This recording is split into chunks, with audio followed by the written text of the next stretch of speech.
여러분은 우주에 대해 얼마나 알고 있나요? 사람들은 우리가 사는 우주에 대해 정말 많은 관심을 가지고 연구를 진행하고 있습니다. 우주에 사람이 최초로 가게 된 것은 1961년으로 그리 오래되지 않았습니다. 옛날 사람들은 지금 우리가 당연히 여기는 것들을 고민하고 연구하곤 했습니다. 고대에는 지구가 평평하다 믿었고 지구의 끝에 다다르면 죽는다고 하였습니다. 하지만 아리스토텔레스가 지구가 둥글다는 증거를 제시하였고 수많은 연구 끝에 지구가 둥글다는 사실을 밝혀냈습니다. 이렇듯 우리는 우주를 끊임없이 연구하고 다양한 이론을 만들어내며 그 이론들을 검증합니다. 이번 주제에서는 지구의 기원과 멸망, 빅뱅 이전 시대에 대한 다양한 가설들을 이야기합니다. 더욱 진보한 과학기술의 힘을 빌려 끊임없이 연구하면 한낱 가설에 불과한 이야기들이 밝혀질 때도 언젠간 오지 않을까요? 현재 우주에 관한 다양한 가설들이 세워지기 전 1917년 아인슈타인이 발표한 정적 우주론은 우주는 팽창 또는 수축을 하지 않는다고 말합니다. 이에 아인슈타인은 우주는 무한하며 정적이다 라는 이론에 끼워 맞추기 위해 우주상수라는 것을 도입하였습니다. 아는 사람들도 있겠지만 현재 밝혀진 바로 우주는 계속해서 팽창하고 있습니다. 지구 저궤도에서 발사된 우주 만원경인 허블 만원경, 이 허블 만원경의 이름의 주인인 에드윈 허블은 1929년 은하들이 서로 멀어지는 것을 관측하여 이에 우주는 팽창한다는 사실을 발표했습니다.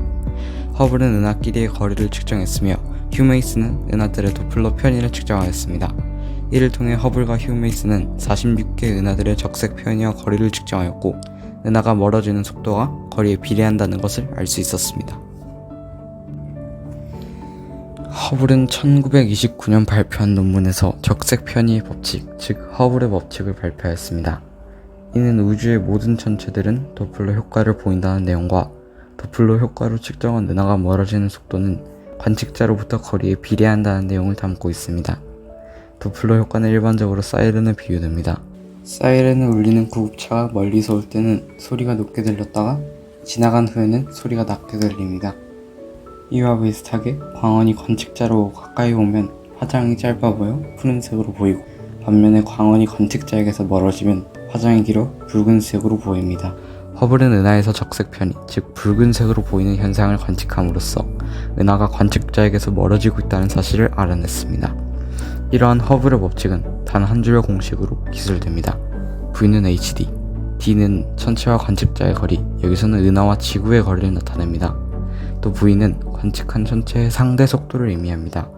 이때 h는 허블 상수로 현대 이우주론에서 적용하고 있는 일반적인 값은 초속 70km/h이며 이는 약 326만 광년 거리에 있는 천체가 초속 70km의 속도로 후퇴하는 팽창 속도입니다. 즉 허블은 은하가 계속 멀어지는 것을 관측하여 우주가 팽창하고 있다는 것을 알아낸 것입니다. 이렇게 우주가 팽창하고 있다는 사실이 알려지자 당시 과학자들은 두 가지 의문이 생겼습니다. 바로 우주가 팽창하기 전의 모습과 우주가 도대체 언제까지 팽창하는지. 과학자들은 이에 대한 연구를 시작합니다. 먼저 우주가 계속해서 아주 빠른 속도로 팽창하고 있습니다. 팽창 전에 무엇이 있었는가를 알 수 있는 방법은 간단합니다. 시간을 거꾸로 되돌리면 되죠. 우주가 팽창하고 있다는 것을 거꾸로 돌려보면 광활한 우주가 점차 줄어들며 밀도가 증가하기 시작합니다. 마침내 엄청난 질량, 엄청난 밀도, 엄청난 온도를 가진 한 점이 나타납니다. 과학자들은 이 점이 우주의 시초라고 보았습니다. 초기 우주의 모습을 처음으로 생각한 사람은 러시아 출신 미국 물리학자 조지 가모프입니다. 1946년 조지 가모프는 초기 우주는 아주 높은 온도의 밀도가 아주 높은 한 점이었다. 우주가 탄생한 특정 시점 이후로는 우주는 급격하게 팽창하기 시작했다고 발표했습니다. 이것이 우리가 알고 있는 우주 대폭발, 즉 빅뱅입니다. 이러한 빅뱅 우주론을 지지하고 있는 증거들은 앞서 설명한 적색 편의, 우주 팽창소를 포함하여 우주 배경 복사, 수소와 헬륨의 질량비, 엔트로피의 법칙 등이 있지만 이 중 가장 시선을 끄는 것은 바로 올베레스의 역설입니다. 이는 19세기 독일의 천문학자 하이리 올베레스가 제안한 의문으로 한마디로 밤하늘을 왜 어두운가 라는 질문입니다. 아마 대부분의 사람이라면 이게 뭔 소리냐고 여길 것입니다. 말이 안 되니 역설이라고 하는 겁니다.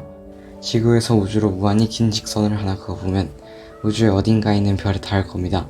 그러면 그 부분이 밝게 빛나겠죠. 하지만 이는 하나의 직선에 해당하는 것이 아닙니다. 우주는 엄청나게 크고 별과 은하가 고르게 분포되어 있다면 여러분이 한국에 있든 미국에 있든 세계 어느 나라에 있든 밤하늘을 바라보면 항상 빛나는 별이 있다는 이야기입니다. 그렇다면 밤하늘은 어두운 부분 없이 별의 밝기만큼 밝게 빛나야 합니다. 앞서 말했듯이 이는 말이 안 되는 이야기입니다. 이게 바로 역설이죠. 이는 우주의 밀도가 일정하게 유지되지 않고 계속해서 우주가 팽창하며 밀도가 감소하기 때문에 밤하늘의 어두운 부분이 보이는 겁니다. 이는 우주 팽창설과 빅뱅 우주론을 지지하는 증거가 되었죠. 약 138억 년 전 이렇게 우주가 탄생했습니다. 우주가 한 점에서 대폭발로 탄생했다면 우주의 끝은 있을까요? 이는 우주 팽창설이 발표되고 과학자들의 두 가지 의문 중 하나였습니다. 우리도 우주의 끝은 알 수 없고 장담할 수도 없죠. 앞에서 소개한 빅뱅 우주론도 하나의 이론에 불과합니다. 우리가 직접 그 세대를 경험하지 않고서야 정확히 알 수 없죠. 이처럼 우주의 멸망에도 여러 가지 이론이 존재합니다.